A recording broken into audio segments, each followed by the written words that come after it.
එම්බ්‍රාස් novelty. හැම විටම අලුත් දෙයක් ඉගෙන ගන්න උත්සාහ කරන්න. එතකොට මොළයේ නියුරෝන මාර්ග අලුතින් නිර්මාණය වෙනවා. එතකොට මතක ශක්තිය වැඩි දියුණු වෙනවා.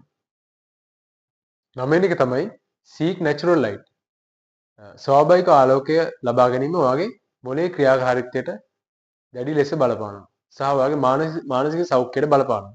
ඒ නිසා දවසට සුළු වේලාවක් හරි එළිමහනේ රැඳී සිටින්න අමතක කරන්න එපා. 8 වෙනි එක තමයි stay hydrated. ඔයාගේ මොළයේ වැඩිපුර ප්‍රමාණයක් තියෙන වතුර.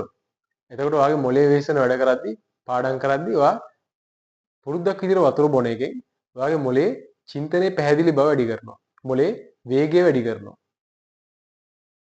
7 තමයි maintain a positive mindset.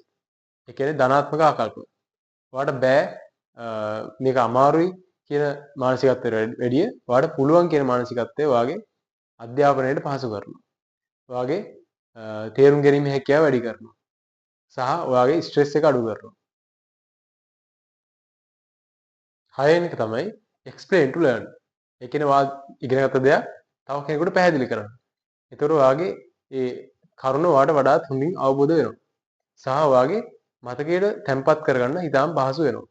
මේක active recall කියන නමින්ද හඳුන්වනවා. 5 වෙනි එක තමයි chunking and breaks.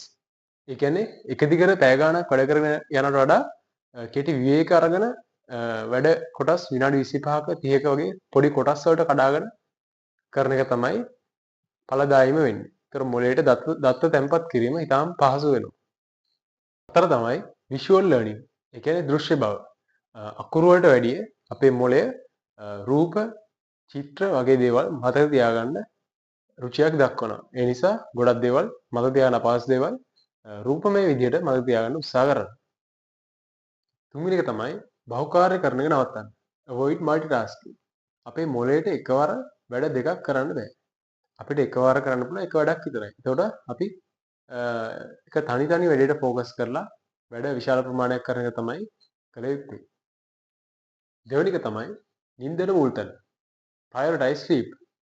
නිින්ද කියන්නේ හුදෙක්ම අපේ විවේකයේ ගන්න අවස්ථාවක් විතර නෙමෙයි. නිින්දේ තමයි අපේ දවස පුරාම එකතු වෙන මතකයන් වර්ගීකරණය කරලා අපේ මොළයේ ස්ථිර මතකයේ තැන්පත් කරන්න. ඒතර අපි අනිවාර්යයෙන්ම දවසට පැය 7-8ක හොඳ නිින්දක් ගන්න ඕනේ. පළවෙනි එක තමයි චලනයේ බලය. එහෙම නැත්නම් the power of movement.